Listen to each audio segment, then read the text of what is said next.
Você está ouvindo agora o podcast do Canadá para Brasileiros. Realize seu sonho canadense ficando por dentro de tudo sobre estudo, trabalho e imigração. Com vocês agora, direto de Vancouver, os irmãos brasileiros mais canadenses do planeta, Caio e Guilherme Prezia.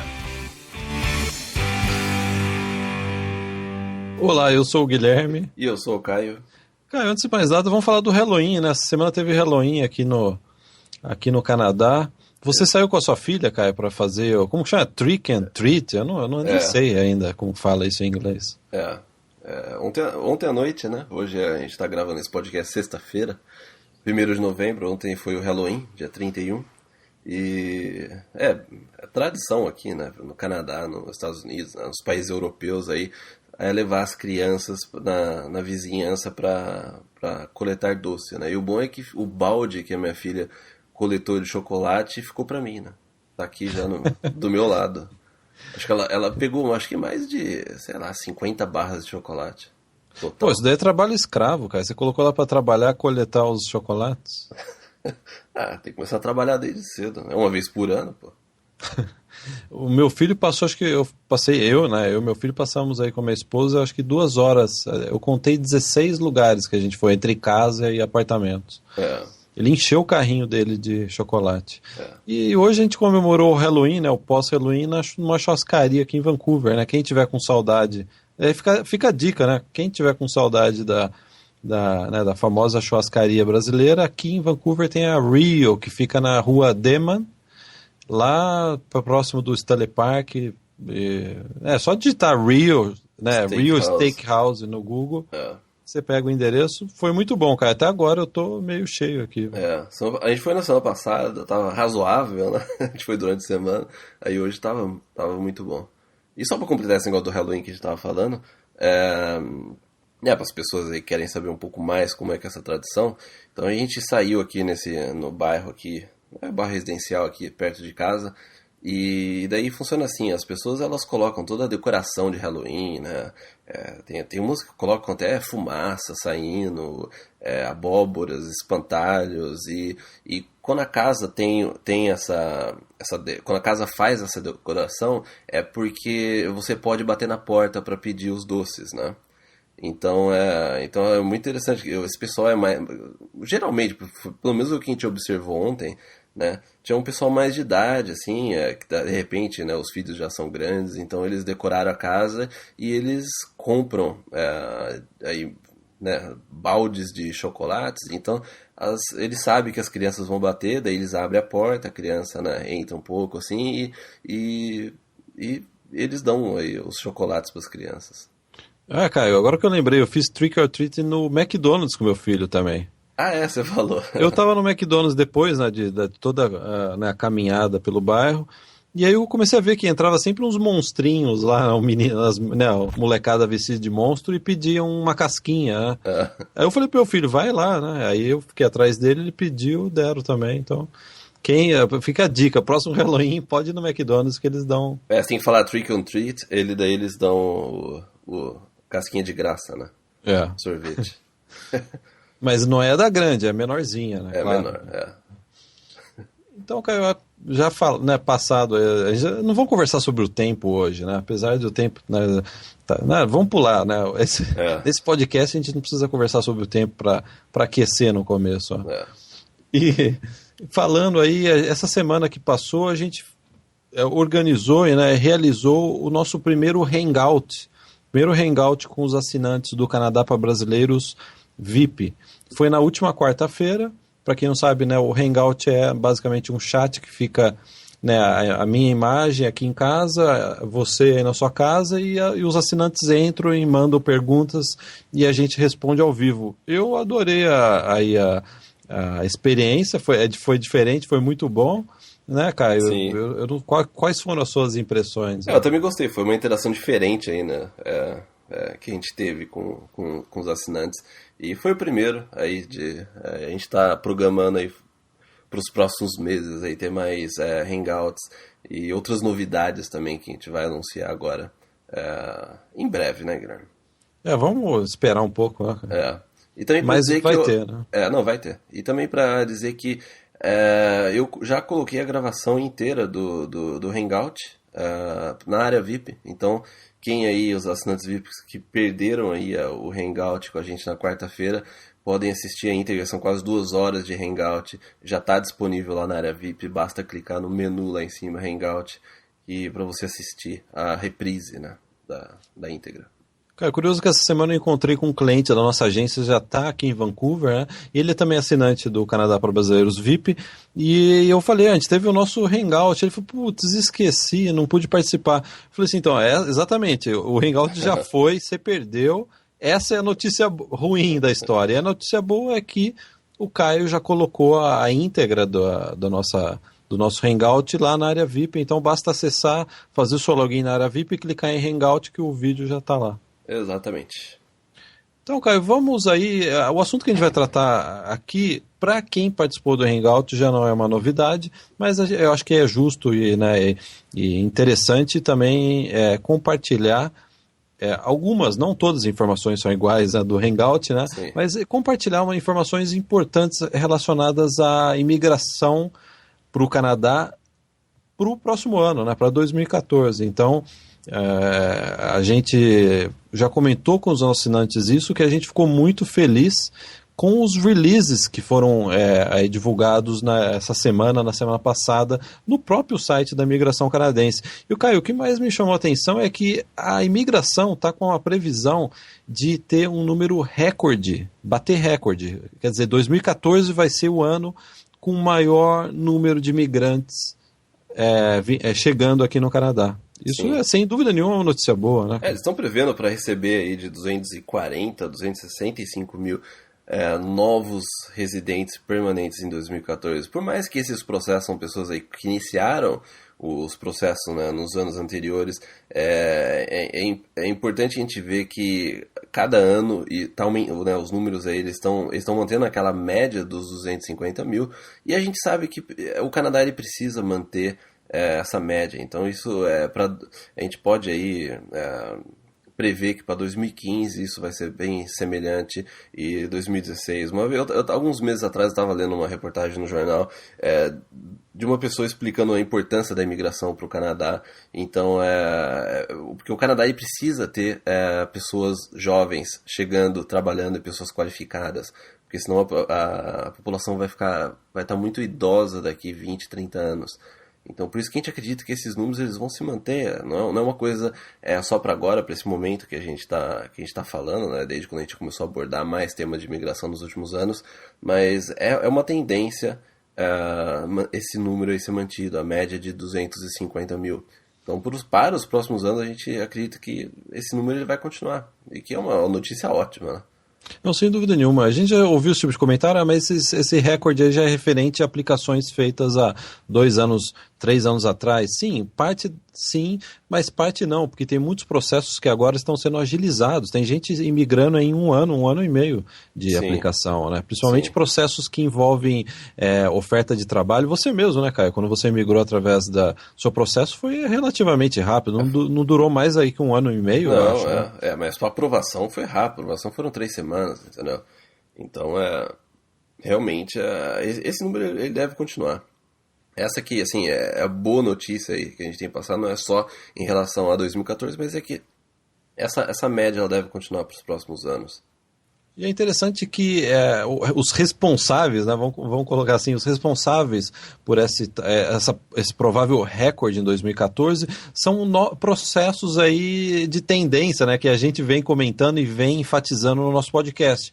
Principalmente o Canadian Experience Class e o Provincial Nominee Program, que é o PNP. O Canadian Experience Class, como diz o próprio nome, é um processo baseado na experiência canadense. Você vem para cá para trabalhar, para estudar, ou somente para trabalhar. Se você tem uma determinada experiência já registrada aqui no Canadá de trabalho, você pode se qualificar para o Canadian Experience. Você precisa ter 1 ano de trabalho no Canadá. 1 ano, quer dizer, não é difícil, né? Se você consegue um visto e consegue um emprego, eu acredito que esse eu estava comentando até hoje com uma cliente nossa por telefone, que ela estava pedindo, ela já está aqui, ela já está pensando nisso, né, em querer continuar aqui. É engraçado que a gente sempre recebe, né, ligação de clientes que já estão aqui, e é sempre a minha pergunta: eu quero continuar aqui, como eu faço? E aí eu sempre inicio, né, a orientação falando do Canadian Experience, porque eu acho que faz muito sentido se você já está aqui no Canadá, e teoricamente é mais fácil, né? Você já está aqui, né? E faz um college. Aqui no Canadá tem muitos colleges, cursos aqui o pessoal fala college, mas são cursos de faculdade, né? Que no Brasil são cursos de faculdade. Você faz um curso de faculdade e depois recebe uma autorização, né, de trabalho, né, uma permissão para trabalhar, e dentro dessa permissão você pode aí trilhar o seu caminho aí para o Canadian Experience. Sim. Então, esses dois processos, o provincial, que é você imigra através de uma província, e o Canadian Experience, eles eu acho que vão ser os responsáveis por dar bater esse provável recorde em 2014. Sim, e não, a gente não vai entrar em detalhe técnico do Canadian Experience, né, porque existem algumas regras e tal. A gente fez um podcast específico sobre o Canadian Experience, que é o podcast 41. Então, se você tem mais curiosidade para saber sobre o processo do Canadian Experience, procure pelo podcast 41. E o processo provincial a gente comentou no podcast 39 e no 65. Então, sobre essa questão do Canadian Experience, o que eles estão prevendo é que em 2014 a gente vai ter 15 mil permanentes residentes aceitos por esse programa. E o interessante é que em 2012 foram 6 mil, e eles estão prevendo agora para 2014 15 mil. Ou seja, vai mais que dobrar o número de imigrantes pelo CEC, né? Canadian Experience. Cara, eu acho que isso daí é uma amostra de que o governo, que a imigração canadense realmente acredita nesse tipo de programa, né? E tá focando, né? Tá colocando mais fichas aí no Canadian Experience. Né? Sim. 15 mil pessoas no ano que vem é bastante, né? Para um programa aí que começou, acho que em 2009, né? Sim, eles começaram em 2009 com 2 mil pessoas, né? E agora é um processo que já está atingindo aí 15 mil agora no próximo ano. E só tende a crescer, né? Como a gente já vem falando isso desde o ano passado, que é o processo que o governo mais, né, quer investir, porque a pessoa já está aqui, está trabalhando, ou teve uma experiência, já está no mercado, e essa é a tendência, isso é o que eles querem, né? E aí, voltando no processo provincial, que a gente está comentando agora há pouco, né? O processo provincial vai ser responsável, segundo esse informe da imigração canadense, entre 44 e 47 mil novos imigrantes no ano que vem. Olha, é um número, né, bastante representativo, né, cara? Sim. Isso é um aumento de 10% em relação a 2012. Quer dizer, o PNP, né, é outro processo que que já recebe bastante gente, e eles estão prevendo ainda um aumento. Só abrindo um parênteses, Caio, né, esse processo provincial, geralmente, me corrija se eu estiver errado, geralmente é baseado numa oferta de trabalho. Você está trabalhando numa determinada cidade que está numa província, né? E aí você recebe essa oferta de trabalho. A oferta tem toda uma burocracia, né? A oferta tem que ser aprovada pela imigração, etc.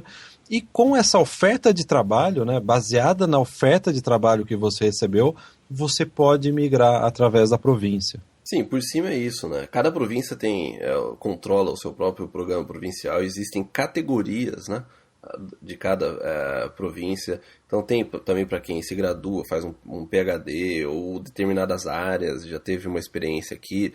Então, dê uma olhada, a gente comentou sobre isso no podcast 39 e no 65, mais aí sobre, né, os processos provinciais.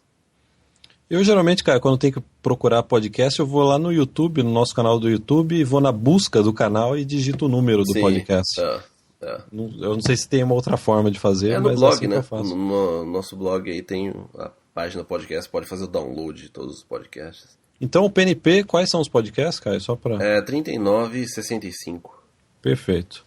Então, Caio, uma outra também, foi uma informação que saiu essa semana, foi divulgada nessa semana, é a respeito da distribuição dos imigrantes no Canadá. A gente sempre recebe perguntas: qual é o melhor lugar para ir, o que você orienta, você me orienta a ir para Vancouver ou Toronto, ou você me orienta a ir para uma província menor, né, que está começando aí agora a receber mais imigrantes. E é interessante que nesse gráfico que a imigração... Quem tiver curiosidade, só, né, fazendo um parênteses, quem tiver curiosidade de acessar essas informações que a gente está comentando aqui, basta ir no site da imigração e clicar na opção News. Lá tem todos os releases e gráficos e você pode, né, desfrutar das informações que a gente está comentando. E, Caio, o que mais me chamou, voltando ao tema, né, o que mais me chamou a atenção disso é que num prazo de apenas 12 anos, de 2000 a 2012, o perfil, eu acho que a geografia, né, dos imigrantes no Canadá mudou. Em 2000, o pessoal ia mais para Vancouver e Toronto mesmo. Mostra no gráfico que está bastante... Montreal, né, também. Em Montreal um pouco também. Mas está bem concentrado aí nessas 2, 3 cidades. Em 2012, meio que espalhou. As pessoas se espalharam pelo Canadá. Tem muita gente no interior do Canadá e no norte do Canadá. Quer dizer, a imigração está ficando mais... Né, o que a gente vê é que a imigração... está dando aí, realmente está dando preferência também, está dando chances, novas chances para as pessoas irem para as outras províncias do interior, né? Sim, as províncias de Alberta, Saskatchewan, Manitoba cresceram bastante nesses últimos aí 12 anos, né? Basta olhar no gráfico que você vê que aumentou muito o número de imigrantes nessas províncias aí entre British Columbia e Ontário. Muita gente foi para o meio do Canadá. A nossa agência foi responsável por enviar os 2 imigrantes de Yukon, onde que foi? Yellowknife, cara, que é perto da casa do Papai Noel. Acho que é Yellowknife, né? Acho que aqueles 2 homenzinhos do gráfico lá são os 2. Né? São os 2. Que sem dúvida nenhuma fizeram muito bem, né? Foram para uma província que falta pessoas. Sim. Né? Imigraram e depois que você imigrou, você tá com o seu o green card canadense, né? Assim dizendo, você pode escolher onde você vai morar. Você pode voltar para o sul do Canadá. Sim. Não. Então, aí um outro detalhe interessante é que também a imigração já faz uma previsão já para 2015. Até agora a gente está falando de 2014, né, para o próximo ano, mas a migração já está com, né, um planejamento montado, estruturado já para 2015. Né? E dentro desse planejamento vai haver aí também mais mudanças. Né? A gente sempre fala em mudanças na imigração, parece que as mudanças nunca vão acabar, né, cara? E esse assunto aí, agora que eles divulgaram, é algo que a gente já comentou, se eu não me engano, em janeiro ou fevereiro. Foi no começo do ano, já faz um bom tempo aí, que é o Expression of Interest. Que é assim, bem por cima. A gente provavelmente vai falar muito sobre isso ainda agora em 2014, no próximo ano, porque eles estão prevendo isso para começar em janeiro de 2015, mas assim, bem por cima, né, uma ideia geral, e só para, né, dar uma recapitulada naquilo que a gente já falou no início do ano, é que o que eles querem abrir é um banco de dados, ou seja, você vai lá, você cria o seu perfil, coloca todas a sua experiência, a parte de educação, idioma, tudo. E daí empresas e províncias vão ter acesso a essas informações. Então, se tiver alguém naquele banco de dados que interessa a província ou pode interessar um empregador, eles podem demonstrar o interesse, né, que isso que inclusive é o nome disso, né, Expression of Interest, que demonstrar interesse naquele candidato para daí dar início a um processo né, de residência permanente. Então, isso é algo que a gente vai falar mais ainda, né, mas por cima é isso. Cara, eu tenho um tema que a gente sempre é muito cobrado e eu acho que vem a calhar comentar agora. É uma categoria de imigração que a imigração parece que agora está dando uma nova força aí, né? Eles realmente estão querendo trazer mais pessoas através dessa forma de imigração, que é o caregiver. Né, que né, no português, né, é babá, né, que eles chamam de babá, mas não é a palavra certa. Né? São profissionais da área de saúde que são especializados ou a cuidar de crianças, ou de pessoas idosas, né, que necessitam aí de ajuda, ou de pessoas com necessidades especiais. Né?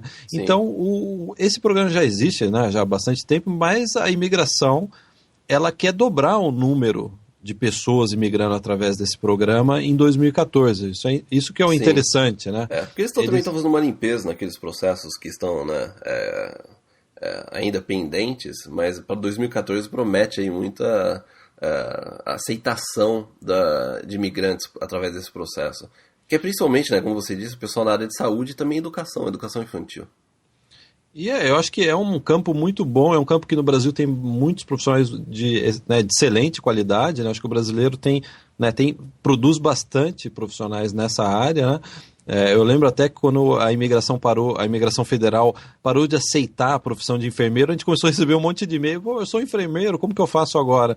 Talvez, né, essa Live-In, que eles chamam Live-In Caregiver Program, talvez seja a opção, né? E eles estão com planejamento, cara, do ano que vem, 2014, receber 17.500 pessoas através desse programa. Então, sem dúvida nenhuma, é um programa atrativo. Eu já conheci aqui, principalmente brasileiras, né? Acho que homem não, mas brasileiras que imigraram através desse programa de caregiver. Sim, para cuidar de criança e tal, mas também é importante a gente lembrar que também para você cuidar de pessoas idosas, o pessoal que está na área de enfermagem e tem experiência com isso, teve um treinamento com isso, também esse pessoal tem chance também para migrar através do caregiver. Sem dúvida nenhuma, engloba todas essas áreas, né? Sim. E é interessante que eu estava vendo no site agora da imigração, quem quiser informação, o site, porque tinha, até uns meses atrás, eu não estava encontrando o site de informação sobre o caregiver. Parece que eles deram uma atualizada agora, ficou muito bom. Então, quem tiver curiosidade, entra no site da imigração e vai nesse caregiver, né? Care, né? C-A-R-E, giver, né? G-I. Se bem que a pessoa, né, que está pesquisando isso já tem que falar inglês também, né? Sim, Então, caregiver, né? Caregiver, né? Então, eu estava pesquisando lá e vi que se você trabalha em tempo integral por 24 meses, ou seja, 2 anos aqui no Canadá como caregiver, ou que trabalhou 3.900 horas, eu não sei, né, se isso é muito, é pouco, eu acho que eles são 2 anos, né? 2 anos, né? 3.900 horas, 2 anos, você se qualifica aí para imigrar. Para emigrar de vez para o Canadá. E, cara, é curioso que eu sempre vou no mesmo Starbucks aqui próximo da minha casa, e a menina que trabalha lá, um dia eu estava conversando com ela, eu estava contando como eu imigrei, eu perguntei como que você, né, imigrou, ela falou, através do caregiver. Eu vim como babá para cuidar de criança numa casa, e depois pedi minha imigração. Ela deve ter somado, né, essas horas aí de trabalho, né, esses 24 meses, não sei se na época era a mesma exigência, mas... que era assim, na época era. E aí ela imigrou, isso que eu achei bastante interessante, bacana, né? Sim. Interessante. E, então, cara, a gente estava pesquisando agora há pouco no site da imigração, basicamente, né, para você imigrar através de caregiver, você tem que passar por todo aquele processo que eles chamam do HRSDC, olha que sigla feia, né, cara? Não consigo nem falar. Que é o Departamento de Recursos Humanos aqui do Canadá, quer dizer, a família que for te contratar, ela tem que fazer uma oferta formal de trabalho para você, como se fosse uma empresa, e essa oferta ela tem que ser aprovada, tem que passar por toda, né, o processo seletivo aí do Departamento de Recursos Humanos do Canadá, passada, né, essa etapa aí... Não, Magrelo, só uma observação. Quando você vem para o Canadá como caregiver, você vem com uma permissão de trabalho. Não, essa que é a verdade. Quando você aplica para o caregiver, você tem uma oferta de emprego de uma família e você vem com uma permissão de trabalho. É um work permit. Né? Você vem com uma autorização e eles te dão a permissão de trabalho quando você chega aqui. Então, para quem já acompanha o nosso podcast ou já viu a gente falando sobre essa questão de permissão de trabalho, o que a família vai ter que fazer é aplicar para o LMO, né, no HRSDC, e demonstrar que eles não conseguiram encontrar uma pessoa aqui no Canadá, e isso acontece muito, né? Então, assim, para não tirar a esperança das pessoas, isso acontece bastante, de que eles não conseguiram encontrar ninguém aqui para poder cuidar da criança, ou do familiar, ou de alguém, né, que eles estão precisando. Então, como é um processo de permissão de trabalho, a família ela tem que demonstrar aquilo que a gente já comentou sobre permissões de trabalho, né, em podcasts anteriores. Então eles têm que demonstrar que eles não conseguiram achar ninguém e que eles precisam de alguém de fora. Né? Caio, obrigado pela sua explicação. Você desburocratizou a explicação que eu estava dando sobre o HRSDC. Então tem todo tem todo, né, esse procedimento aí né, de você ser aprovado, e além disso, né, além de passar por esse processo, você você tem que ter pelo menos aí uma educação que eles chamam de high school, Canadian High School, que é o colegial canadense. Quer dizer, você tem que ter aí como que é no Brasil? É segundo grau, né? Na minha época era segundo grau. Ensino médio, né? Ensino médio, né? Ensino tem médio. Que ter pelo menos ensino médio, é uma das exigências, né? Não precisa ser no Canadá, né? Que a gente falou, não precisa ser no Canadá, sem dúvida. Pode ser no Brasil. Tem que ser correspondente ao high school do Canadá. E uma outra exigência deles é que você tenha pelo menos um ano de experiência de trabalho, sendo pelo menos 6 meses de trabalho contínuo na mesma empresa. Quer dizer, você tem que já ter desempenhado esse tipo de trabalho no Brasil.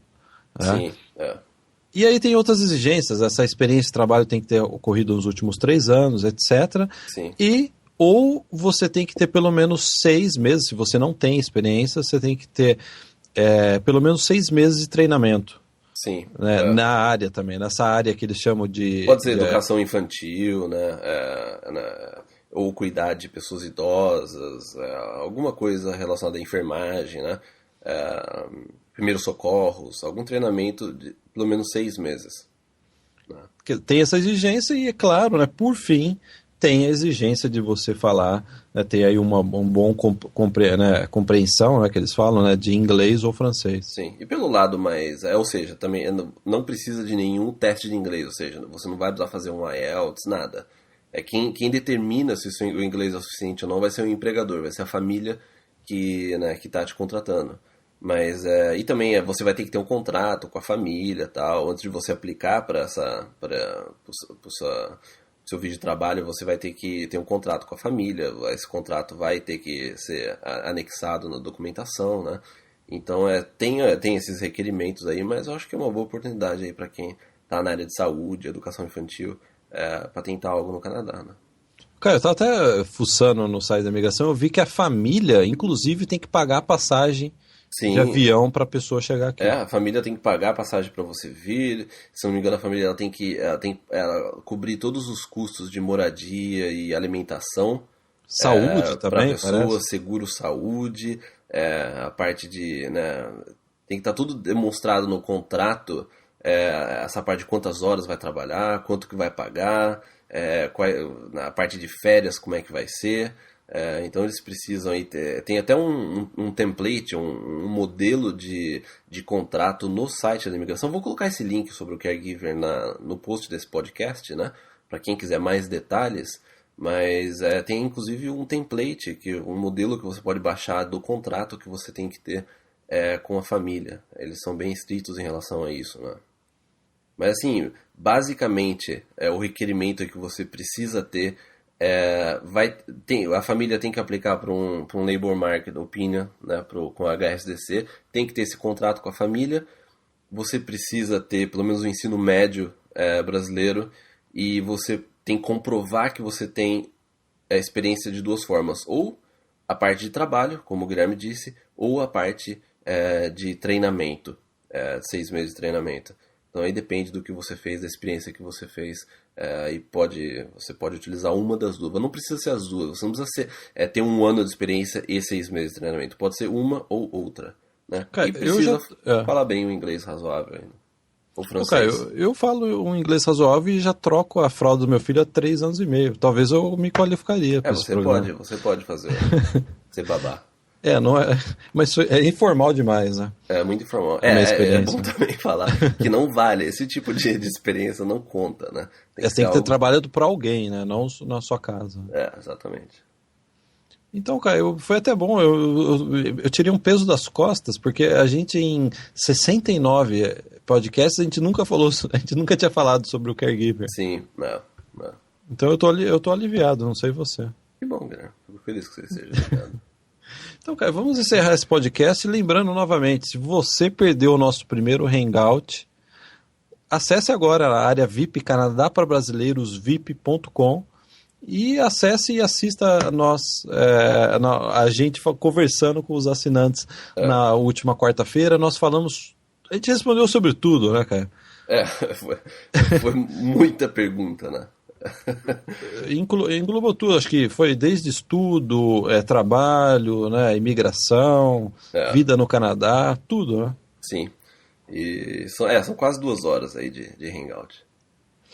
Então, Canadá para Brasileiros.com/VIP também funciona, cara. Eu descobri que se você colocar canadaprabrasileiros.com/VIP, você também acessa o conteúdo. Exatamente. Tá bom, cara. Então até semana que vem, não é isso? Até semana que vem. A todos. Tenham uma ótima semana. Então é isso. Tchau, tchau. Tchau, tchau.